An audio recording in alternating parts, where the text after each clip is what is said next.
Hello, everyone, and welcome to the first of 8 weeks of physics free summer tutoring. My name is Daniel Wiesner. You can call me Dan the Tutor. And today we're going to be covering the basics of physics. We're starting off with the first thing you're going to learn about in any physics class you take, whether it's in high school or college, and that's vectors and motion. Now, if you remember, maybe you remember this, maybe you don't, vector is the name of the villain from the first Despicable Me movie. And if you remember what he says, his name's Vector. Why? Because he has both size and direction, and that is going to play a role later in today's lesson. So that's just a fun fact. Anyways, this course is designed to get you better at physics, to get you ready for the fall. So I'm expecting you to have no knowledge of physics coming into this, but I do expect you to have at least a pre-calculus level of mathematical ability. Now, honestly, I'm going to be holding your hand the whole summer in terms of the math parts. As long as you're willing to learn and as long as you're willing to memorize the things that I tell you, and there's not that many things we're going to cover in 8 weeks, but as long as you're willing to work hard, you're going to have a great time, and I think you're going to have fun this summer. Now, one thing I will mention, I will be posting the homework later tonight. I'll be sending it in an email to everyone, and I'll be posting the solutions in a few days. I want you to try it on your own first, and then I'll post the solutions. Now, many of you are wondering, I say many of you, there's only 3 people in the call, and I'm sure many of you are watching the recording, and some of you are already at my calculus class, so this would be a repeat for you, but I'm going to say it anyway. Many of you are wondering, who is Dan the Tutor? Well, I'll tell you, I am a Penn State grad, graduated back in 2019. Ever since 2020, I've been tutoring on my own, basically forming my own business. And just this semester, just this January of 2023, I actually quit my engineering job that I was working at for 3 years to pursue my dream and my passion, which is tutoring. And I'm not gonna lie, it's been a long journey with a lot of ups and downs. So I did not get here. I did not, I was not given. How am I trying to say this? I was not born with a silver spoon in my mouth.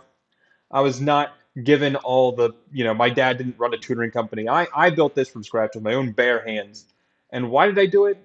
Well, I'll tell you why I did it and why I'm doing these free courses at the very end of the lesson. So, anyways, let's get started with this. We're going to get started with something called dimensional analysis, aka converting units. The very first thing I want to tell you is that there's certain units that we care about in physics, and we call them SI units. SI stands for Système International. It's French. You don't have to know that, but you do have to know the following units that are important in this class. For time, we use seconds, lowercase s. For mass, we use the kilogram. Mass shows up all the time in physics. And for distance, we are going to use m, the meter. And there's a bunch more units we're going to be talking about today that are a combination of these three, and we'll talk about them when we get there. Any questions so far? Okay. Now, for the first question, what is 10 meters per second in terms of miles per hour? So this question is actually kind of funny. It's backwards, really, because normally you're given the velocity in miles per hour and you need to convert it to meters per second because those are the units we like, meters and seconds. But it doesn't matter. We can do it this way too. So here's how I do converting units problems. First, write the original problem, 10 meters per second. Notice, meters is in the numerator and seconds is in the denominator. So in other words, if I want to cancel meters, the units meters in the numerator, I need meters in the denominator. And what's that going to look like? Well, it's going to be the conversion factor for meters to miles. I'm also going to say meters is in the denominator and miles is in the numerator because that allows the meters to cancel. Now, how many meters are in a mile? I'm assuming none of you know this, but I do. It's 1,609. Anyone who took track and field might actually know that number. But anyways, there's 1609 meters in 1 mile, and this is how you do it. You're actually going to be dividing by 1,609. Okay, so now we got miles, which is what I want. Remember, we want mph, miles per hour. Miles per hour. So now I need to convert seconds to hours, and before I get to seconds to hours, I got to go to minutes first. So here's what I'm saying. Where's the seconds going to go? In the numerator. and minutes in the denominator. Because again, that's going to cancel 1 second in the denominator, this second in the numerator. Now, how many seconds are in a minute? There's 60 seconds in a minute, obviously. And now I just have to do this one more time to finally get to hours. So times, maybe you can guess, but I'm just going to tell you anyways. Minutes in the numerator, hours in the denominator, because that allows minutes to cancel now. There are 60 minutes in 1 hour. And look at this beauty. This is my favorite part of these problems. Cancels, seconds cancels, and minutes cancels. And the only thing that does not cancel is miles and hours in the denominator. So the way you would do this now is you multiply all your numerator numbers together. In other words, what's in the numerator? You got 10 times 60 times 60. And in the denominator, you have 1,609. You plug this in a calculator, you're going to get a final answer of 22.4, and that is miles per hour. So this is actually a fun fact. If you do want to, in the future, let's say you, because we all know what miles per hour is. We all know what 60 miles per hour is because we've been in a car before. But a lot of times you're going to be given the units in meters per second because those are the SI units. Basically, here's the trick that, like the quick and dirty way of finding meters per second or miles per hour and vice versa. The shortcut, and this is an approximation. The shortcut is 1 meter per second is about equal to 2 miles per hour. It's a little bit more than 2. So in other words, when you see a problem later on in the course and it's 5 meters per second, you know that's about 10 miles per hour. So you can actually visualize these numbers, which is pretty cool. Yeah, I never learned this when I took physics. I had to figure that out myself. But once I understood it, I was like, oh, that's not too bad. It's pretty easy. Okay, now the next part is going to be trigonometry. Let me tell you, as far as the math that goes into physics, this stuff right here, trig and sine, cosine, tangent, and Pythagorean theorem, this is some of the most important math you need to know, which is why we're going to spend a few minutes talking about it right now, because if you don't know it, you're out of luck. You know, it's so crucial to understanding physics, the math side at least. So if you remember with SOHCAHTOA and this triangle here, this is a right triangle where this is the opposite side of the angle. A is going to be the adjacent side, and C is the hypotenuse. Now, of course, A and B are interchangeable, but C has to be the hypotenuse. And here's what we're saying for sine. Sine theta is always the opposite over the hypotenuse. In this example, it'd be B over C, as you can see. For the cosine, cosine theta, you need to remember, is adjacent over hypotenuse, which is how you get A over C for cosine in this example. And then the last one, tangent. Tangent theta is going to be the opposite over the adjacent, or B over A for this example. Now, as you'll soon discover, sine and cosine you'll be using a ton. You rarely use tangent, actually. But you're not going to know that until like week 4. You're going to realize, man, we use so much sine and cosine. So that's why it's so important to know your sine, cosine, and tangent. I think there's some problems in the homework that will help you do that. So you're welcome, even though you didn't ask for it. Now, on to the next topic, scalars and vectors. These are like the two sides of the coin, the heads and the tails, when it comes to understanding the difference between scalars and vectors. They're opposites of each other. So a scalar is any number that has magnitude only. In other words, number only. That's the quickest way to describe a scalar. And some examples here, look at this, 5 meters per second, 12 kilograms, 3 kilometers. These are all examples of numbers only, which is why it's a scalar. Now you may be saying, but Dan, there's units, and that's true. So you can have the unit too, I don't care. Units are fine, but it's just a number. Compare that to the vector. Look at my examples for vectors. 5 meters per second east, 30 kilometers, 30 degrees above the x-axis. Vector has a number and a direction. So back to the Despicable Me reference I made earlier. Vector, the main villain, has both size and direction. Size is another word for magnitude. And size is just a number. So one more thing I want to say before we continue on is that speed, I have this, that's a scalar. I have this wrong in the notes. I got to fix that. Speed is a scalar and velocity is a vector. So I'm going to be using the word speed and velocity a lot this summer. You need to know the difference. Speed is just the number. Velocity means it also has a direction. So what that means for your math, what that means for the math, here's the formula for speed. Speed is equal to the absolute value of velocity. So in other words, if I tell you the velocity of an object is -2 meters per second, you would say the speed is +2. Because remember, that negative sign is usually going to mean left. Usually left is negative, right is positive. But if I ask for speed, I don't care about left or right. And think about why this makes sense.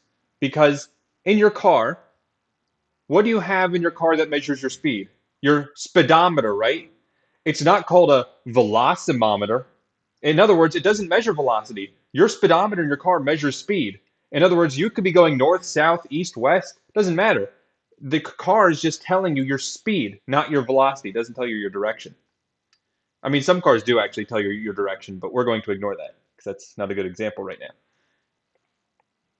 And then the last thing I want to say is that we have certain units that I want you to know. The units for velocity are going to be the meter per second in this class, meters over seconds, both SI units. Then for speed, the units are the same, again, meters per seconds. And then we're going to talk about another concept today called acceleration. And I want you to think of acceleration as speeding up or slowing down. That's what acceleration is to you today. We can give a more complex definition next week. But acceleration has units meters per second squared. Meters per seconds squared. Any questions so far? Okay, great. Now we just have a few more notes to take and then we get to do the fun part, the questions. But first, what did I say about vectors? They have both size and direction, right? So that means I can actually add vectors together. Can you add scalars? Not in physics. Not in physics. So you can only add vectors together in physics. And I'll explain what that means later on in the course. But for now, here's what I'm going to say. If you want to add these two vectors together, it's literally as easy, and I'm drawing them right now. This is for drawing vectors. If you want to draw the vectors together, here's what you do. Draw the first vector, vector A, it goes to the right. Then draw the second vector off of it, like you're following directions on a road, okay? And your answer, this is not the answer. The answer is mark your starting point, mark your ending point, and then draw a line from start to end. And my red line is the answer. If you don't have it color-coded, it doesn't matter. The answer is the thing that goes from the start to the end. If I want to, I can even draw it by itself, just the red by itself, and that's the answer as well. In other words, when you do this on paper, you can either circle this answer right here, or you can circle the other one I have. But I don't want to circle the first one I drew because then it's too cluttered, so I just draw it off to the side. Okay, now honestly, I ignore kind of these boxes here, which is kind of funny, but that's okay. Clearly, I've not updated this since last year, but I will next year, so you guys are figuring out all of the mistakes I made in previous years. Anyways, vector A minus vector B. So if you want to subtract vectors, it's actually basically the exact same thing, except I never subtract vectors. What do? I only add. But if I add it, I got to add it in the opposite direction. Opposite direction. And now it's adding vectors. So I'm going to add the vectors I have right here, the bottom two. So the first one goes to the right, the second one goes down to the left like that. Again, labeling my start and my end, and I just draw a line from start to end. And again, the red is my final answer. Down and to the right is my final answer for that one.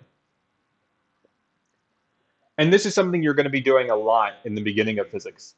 Now, just so you know, technically, you can add any number of vectors. You can add 3 vectors, 4 vectors. You can subtract 2, add 2. It doesn't matter. You would just keep adding them and draw the start to the end, just like I did here. Okay? Great.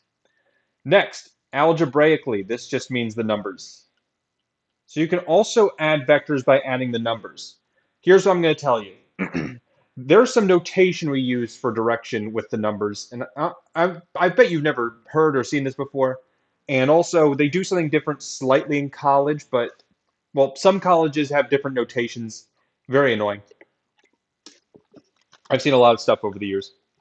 But here's what I want to tell you. If you have 5 in the positive x direction, here's how I'm going to write that in math or physics. I'm going to write 5x with a little hat on top of it. We call that x hat. That's called x hat. And all that means is it means it's to the right. If it was negative, then it'd be to the left, obviously. Now, if I went 4 in the positive x and 3 in the positive y, you can probably guess what it's going to be. It's going to be 4x hat plus 3y hat. Okay? Not too bad. But then how do I add these? So here's the most important lesson in all of physics, in all the 8 weeks that I'm going to give you. This is the most important lesson. If you can remember this and master this before the summer's over, you're going to be at such a huge advantage over your classmates because a lot of students graduate physics, and graduate's a nice way of putting it. They barely pass physics, and they still don't know what this means, what I'm about to tell you. So the most important lesson is if you want to add vectors in this class, you can only add x components together and you can only add y components together. And I know that sounds obvious now, but trust me, you are going to mess it up a million times in the fall, in the summer, whenever you're going to mess it up a million times. I just promise you. So here's what I'm saying. If I want to add these vectors, I'm saying 5 plus 4 in the x hat plus 3 in the y hat. In other words, 9x hat plus 3y hat. And this is one answer you can say. However, it's not my final answer. And I'll tell you why. Because now, what does this vector look like? 9x plus 3y. Let me show you on a different page because I'm running out of room. You might run out of room too, I'm not going to lie. But here's what I'm saying. 9x hat plus 3y hat is just a vector that looks like this.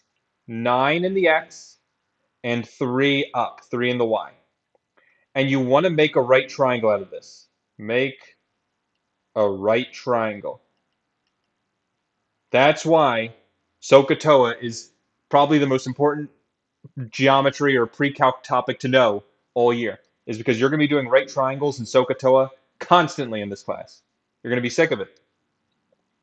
So here's your angle theta, and here's your hypotenuse, which I'll just call C, right? Because it's a squared plus b squared equals c squared. Well, if you want to solve for c, the hypotenuse, you're going to say a is 9 and b is 3, and 9 squared plus 3 squared equals c squared. So then 81 plus 9 equals c squared. And that ends up being 90 equals c squared. Take the square root. C is going to be, and I plugged this in a calculator earlier, 9.49. So that's the hypotenuse, 9.49. Now you may be wondering, Dan, you took the or you took the square root. Doesn't that mean it has to be plus or minus 9.49? And in a math class, I would say yes. But in physics, I would ask, can you have a negative distance in real life? And the answer is no. So for that reason, I only keep the positive answer, positive 9.49. And the good news is that's true. Not I guess not every time, because I'll explain later. There's some confusing examples in physics. In other words, I have to be very careful when I tutor physics. I can't say always very often because there's always an exception to the rule, is what my motto is. But basically, if you want to know a rule of thumb, what's something that's true 99% of the time? 99% of the time, you don't take plus or minus when you take a square root in physics. Okay, so now, where was I? Yeah, so we have the hypotenuse. That's the answer. That's one answer. But I also want to know the angle. I also want to know the angle. How can I find theta? Here's how. You've got tangent. Tangent theta equals opposite over adjacent. And if you look at the triangle, it looks like opposite's 3 and adjacent's 9. So tangent theta equals 3 over 9. You can simplify that to 1/3. Doesn't matter. And then the last thing you do is you take the arctangent of both sides. So if we plug this in our calculator, arctangent of 1/3, and again, I did this earlier, you'll get 18.4 degrees. In other words, make sure your calculator is in degrees. I remember the most annoying thing about taking calculus and physics at the same time. In calculus, you want your calculator to be in radians, and in physics, you want your calculator to be in degrees. Yeah, that's going to cause some problems. So make sure your calculator is in degrees for physics. And so the final answer is 9.49 is the magnitude, in other words, the number, the size, and the 18.4 is the direction, the angle. Any questions on that one? Okay, if not, honestly, that was probably the hardest question of the night. So it's only going to get, well, actually, that's not true. There's some harder questions coming up. But it doesn't get much harder than that. So now let's talk about the difference between displacement and distance traveled. Two very important concepts in physics that almost mean the same thing, but mean very distinct different things. So first, we're going to talk about displacement, and you're going to have to memorize this. Displacement is defined as the final position minus the initial position. So in the example here, let's say I walk 15 miles to school and 15 miles back. You've probably heard that expression before. 15 miles to school, 15 miles back. And it was uphill both ways. That's when your parents are complaining about, or your grandparents are complaining about, how tough it was in the old days. Well, it's funny because as far as I can tell, the first, because now it's just a meme, it's a joke about walking 15 miles to school and it was uphill both ways. Do you know what the origin of that was? And I say the origin, I could be wrong, but I can't find anything on the internet before this event. In the third episode of the 90s television Nickelodeon sitcom, The Rugrats, or I guess it was just called Rugrats, Grandpa Pickles says that. And as far as I can tell, there's no documented example before that of what I'm talking about. So I think it originated from the Rugrats, which was one of my favorite shows growing up. And you probably, I mean, by the time you were born, it was already off the air. So what do you know? But anyways, that's a fun fact. Okay, so back to the problem. Displacement is final position minus initial position. You walk to school, you walk back. Well, let's define this point right here, your starting point, as 0, and we'll define the school as 15 because it's 15 miles away. Your final position, you end back at home, don't you? So in other words, the final position is at 0, and the initial position is at 0. Answer, 0. Your displacement is 0. Even though you walk to school, walk back, your displacement 0. Distance traveled, on the other hand, is where you take all the distances that you walked and you add them up all together.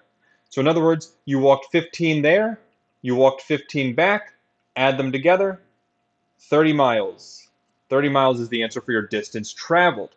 So think about this in real life. I'm assuming you know what hospital you all were born in, and I'm assuming it was probably, I mean, statistically, it was probably in the state of New Jersey, right? So what I'm going to tell you is that your displacement, in other words, from where you're sitting right now to where you were born in that hospital, it's probably not that far. It's probably less than 100 miles. However, your distance traveled, every step you've ever taken in your life, is monumentally, I think that's how you say it, monumentally larger, much larger. Okay, so that's enough for displacement versus distance traveled. You really just have to memorize these words and what they mean. A lot of vocab in the first lesson. The good news is the first lesson is full of vocab, and every lesson after this is less vocab heavy and more heavy on the math and the numbers. So if you like math and numbers, you're going to love physics. And if you don't, well, then I've got bad news. So let's talk about position, velocity, and acceleration because these three things are extremely, extremely related to each other, and you see questions with them all the time, especially at the beginning of physics. So we're going to get started with position. Position has the equation. It's not even an equation. It's variable x. You could also say y. X is the x position. Y is the y position, obviously, if you think of it like a coordinate grid. Now, a lot of times in physics, we actually care about the change in position, delta x. Now, if you know me for longer than 5 minutes, you know, and none of you know this yet, but you will as soon as I say it. For the rest of your life, you'll know this about me. I hate delta notation. I hate it. I think it's confusing. It confuses me all the time. So instead, whenever I see delta notation, I'm probably going to write x final minus x initial instead. Now, obviously, change in position can also be delta y, but I don't have that much room, so I'm not going to bother writing it. It's the same thing. Any questions so far? Oh, yes. And change in position, yes, that's the same thing as displacement, in case you're curious. Just another word for change in position is displacement. Next up is average velocity. Average velocity, one of the most important equations to know at the beginning of the year, has the equation delta x over delta t. Now, of course, you now know this about me. I'm not going to write delta ever. Well, I mean, sometimes I have to, but most of the time I don't. Delta x is x final minus x initial, and time, I'm just going to write t. Why don't I write time final minus time initial? Because in physics, 99% of the time, you start at time 0. So in other words, I could write t minus 0, but as you know, anything minus 0 is just t. So that's not true all the time. You don't always start at 0. Like, for instance, you can start at 3 p.m. and end at 5 p.m. or something like that, and now you have to do some subtraction. But even then, it's pretty obvious what the time is. So just to make the equation easier, I'm going to write t in the denominator. If you really feel uncomfortable, you can write t final minus t initial. It doesn't matter. I don't care. Next is instantaneous velocity. Now, instantaneous velocity is actually something you learn about in calculus. But there's a slightly different definition for physics that I will be covering right now. So instantaneous velocity is defined as the slope of position versus time graph. It's the slope of the position versus time graph. In other words, if you don't have a graph, you can't find the instantaneous velocity. Oh, and by the way, what's another word for instantaneous velocity? Something that, is easier for us to understand. It's the velocity at a point. It's just the velocity at some point in time. So in other words, what's the difference between average velocity and instantaneous velocity? Average velocity is like, what's the average velocity from 0 to 10 seconds? Instantaneous velocity is like saying, what's the velocity at 10 seconds? Notice, average velocity is a range of times. Instantaneous velocity is a single time. Any questions? Okay, great.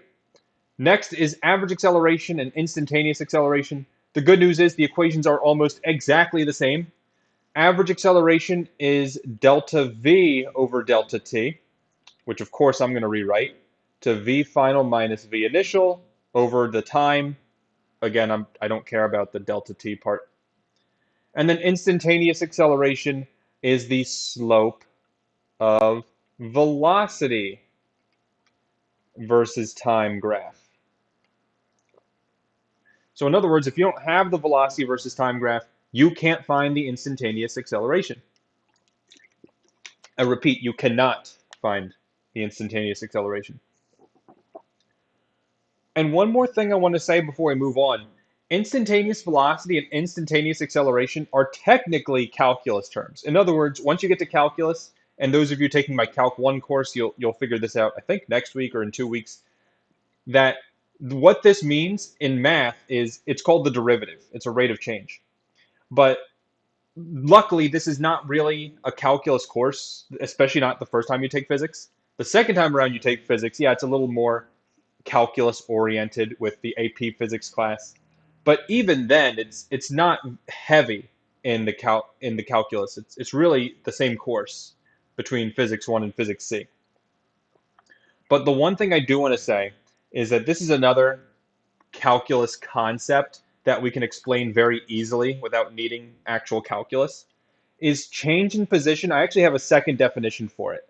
If you have a graph, it's the area under the graph.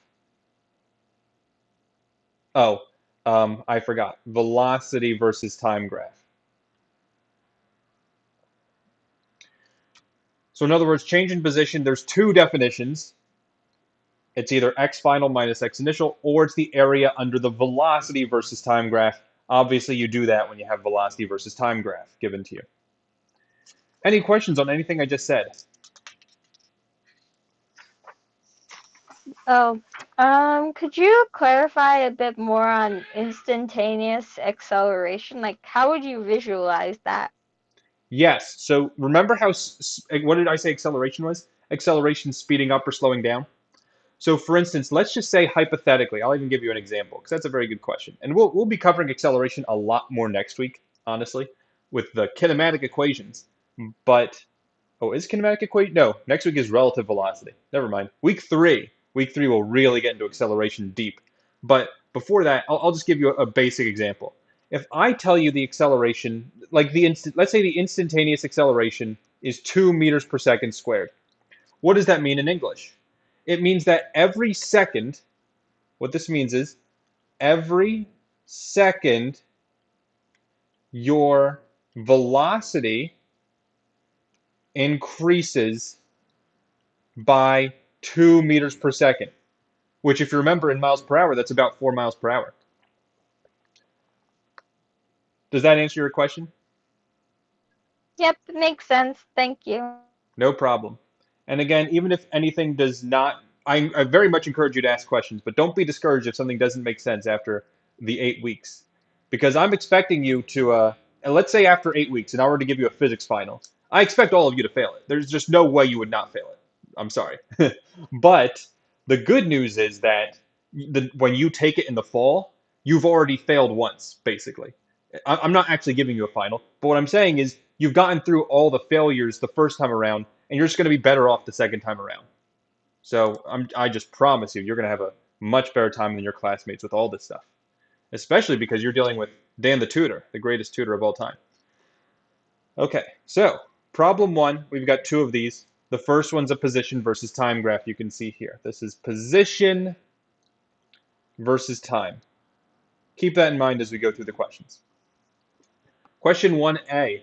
What is the average velocity from t equals 0 to t equals 5? So in other words, the whole graph. So if you remember what I said, average velocity is equal to x final minus x initial over the time. So the final position, that's the position at 5 seconds, which is right here. It's actually 0. So x final is 0, minus the position at 0 seconds, which is actually also 0, divided by the time. 5 minus 0 seconds is 5.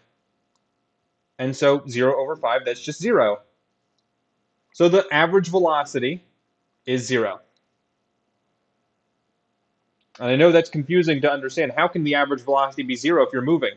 Well, basically what's going on here is you're moving to the right, you stop, and then you move to the left. That's what's going on here. Like this, see this positive slope here? You're moving to the right. The flat slope, you're standing still. The negative slope, you're moving to the left. And you don't have to write that down, but if you want to, you can. Also, one thing I forgot to mention, should have mentioned this at the beginning, but, and this is especially true for those of you watching the recording of this, that basically if I write something down, I'm writing it down because I want you to write it down.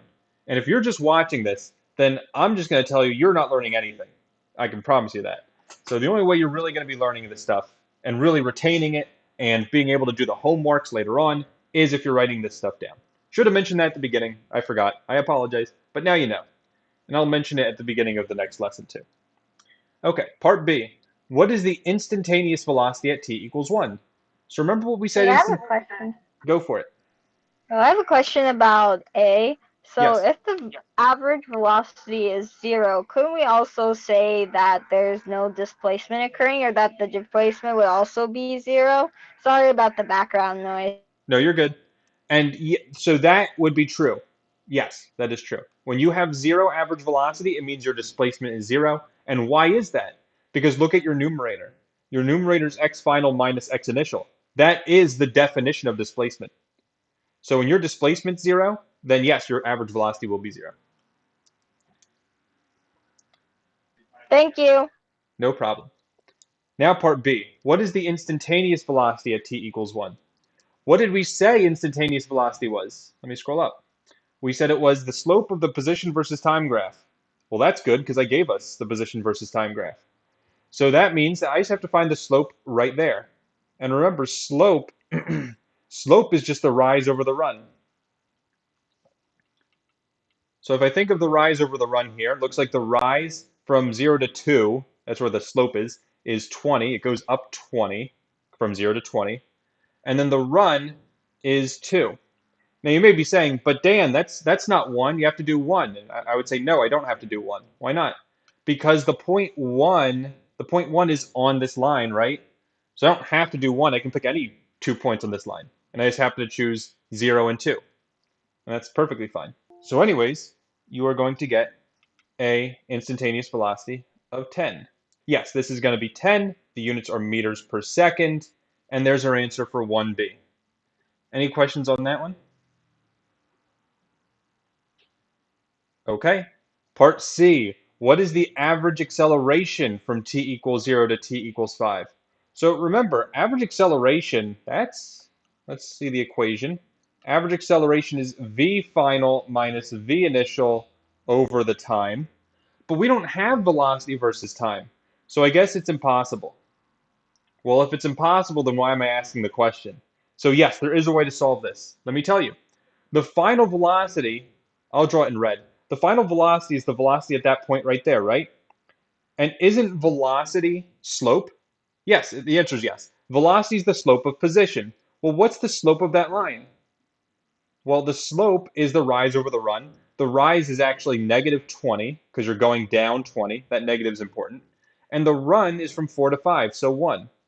In other words, the slope there is negative 20. V final, therefore, is negative 20. Actually, the velocity anywhere from 4 to 5 is 20. Now, if you do the same thing, what's V initial? Well, we actually already found that. We said the slope was 10. So in other words, we've got V final and V initial, even though we don't have the graph for velocity. Isn't that cool? So in other words, what I'm saying is V final, negative 20, minus V initial, 10, divided by time, which is 5 minus 0, so 5. Looks like the answer is negative 30 over 5, and that's just going to reduce to negative 6. And remember, units for acceleration are the meter per second squared. Now, what does the negative sign mean? I'll tell you. Negative sign means generally slowing down. The car, or whatever object this is slowing down over the time from 0 to 5 seconds. Any questions? Okay. Then the last part, part D, what is the instantaneous acceleration at t equals 1? So this is where it gets really fun, because now you're going to say, but Dan, this is literally impossible, because that's the slope of velocity versus time graph, and I didn't give it to you. Well, I'm the last. You have to understand, I don't complain. I never complain. So I'm not going to complain when I have to make my own velocity versus time graph. If they don't give me a velocity versus time graph, do I care? Nope, I'm going to make my own. And I know how to make my own. I mean, you don't, but I'll show you. So first, there's 5 tick marks. 1, 2, 3, 4, 5. 1, 2, 3, 4, 5. For the first 2 seconds, remember, this is velocity versus time, and this is just going to be the slope of your position graph. It's the slope of x versus t. And we found the slope, like everywhere, basically. So the slope for the first 2 seconds, we already said it, it was positive 10. So that's what I'll draw on my graph, positive 10 right there. From 2 to 4 seconds, what's the slope? Looks like 0 to me. Slope is 0? Okay. So then the graph goes down to 0 for the next 2 seconds. And then for the last second, we said the slope was negative 20. So actually like all the way down here. And there's my graph. There's my velocity versus time graph. Any questions on how I drew that?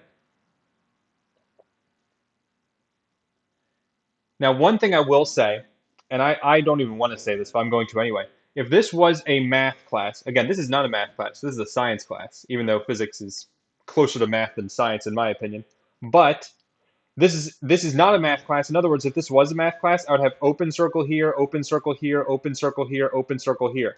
In physics, we cheat, we ignore it. We just draw it as like a continuous line like this, even though technically it's not. Now, why do we do that in physics? Because physics generally likes to give the middle finger to math. And by that I mean we usually don't follow a lot of the rules of math. For instance, you know how one of the common rules is you can't have a square root in the denominator for math? Well, in physics, you just ignore that. So that's nice. I honestly don't know why you can do that in physics, but I'm not going to complain. Okay, so finally, what is the instantaneous acceleration at t equals 1? Well, there's 1 right there. And remember, it's the slope of velocity. And that slope at 1, the slope of the velocity is 0. I repeat, it's a flat line. The slope is 0. Therefore, the instantaneous acceleration is 0 meters per second squared. Any questions?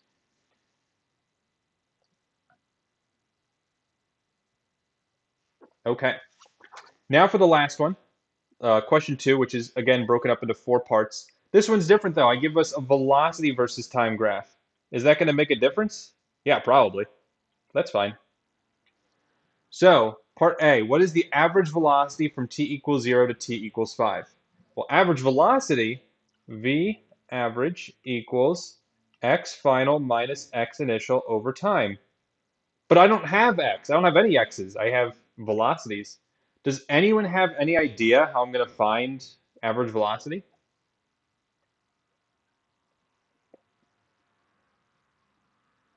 No ideas? Let me scroll up because we wrote it down earlier. See this? Change in position is the area under the graph. So in other words, this part right here, the numerator, is just going to be our total area. And then you divide by the time, which is 5 in this example. So how do I find the area of the shapes here? I'm going to break it up into 3 shapes. I have the red triangle. I have the blue triangle from 3 to 4. And then I have the green rectangle from 4 to 5. And I need to find the area of these 3 shapes using just basic geometry shape rules. Now, what's funny is if you were my college kids, if this was college physics, only about 30% of you would know the area of a triangle. Can anybody tell me the area of a triangle? Half base times height?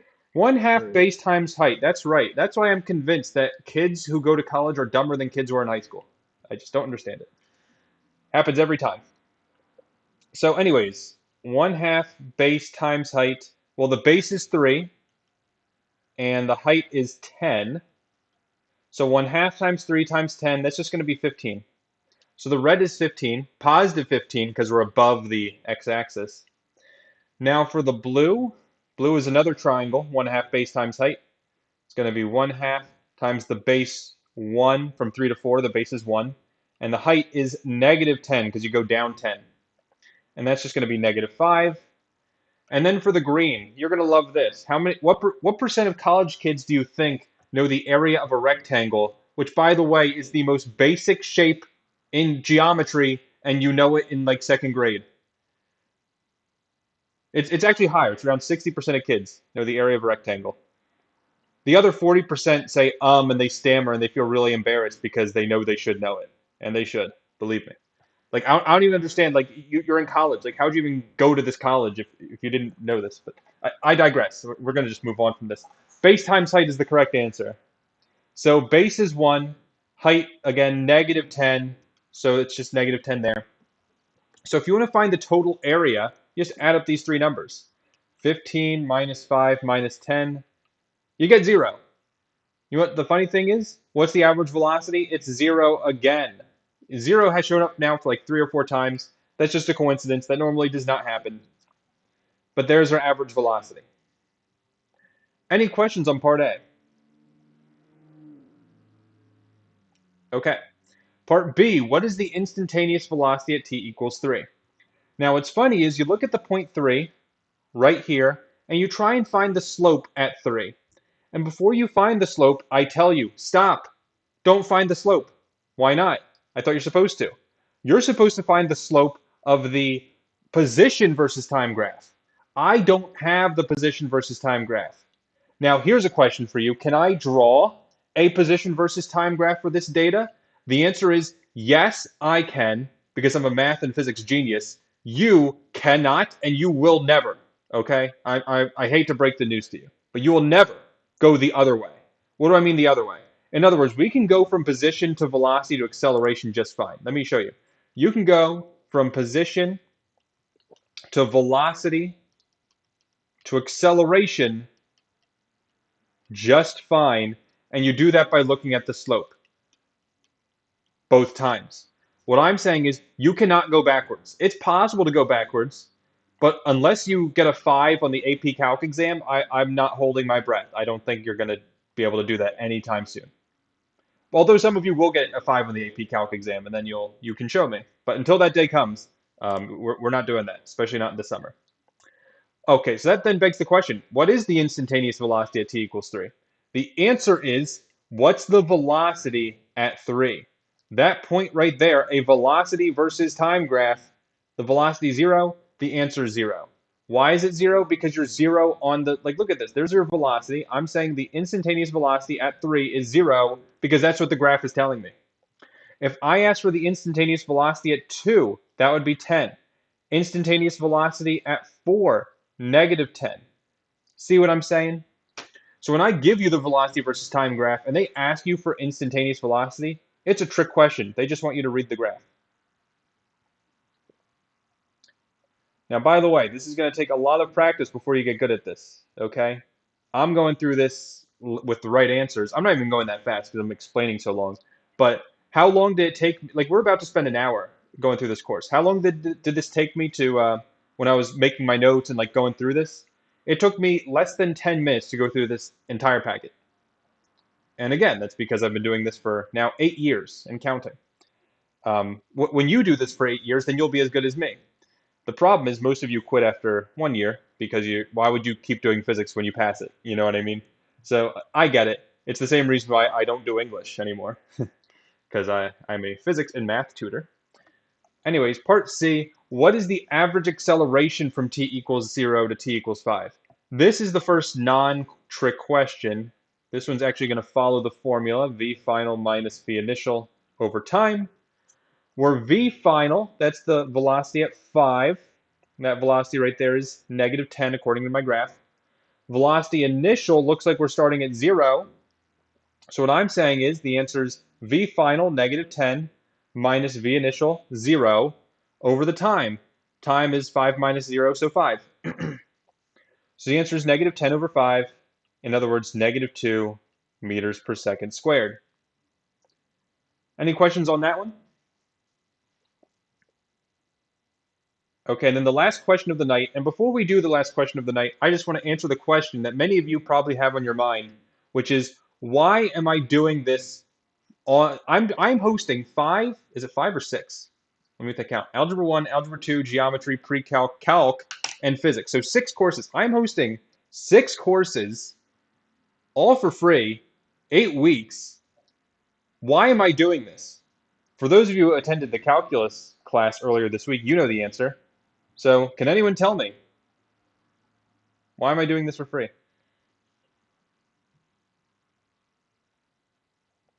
Okay, you're afraid to say it, or you forget. It's because I want to be the greatest tutor of all time. That is my goal. That's why I quit my engineering job to pursue tutoring. That's why I do during the school year.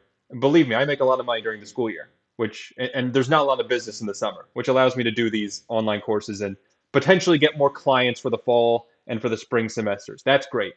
But what would the greatest tutor of all time do?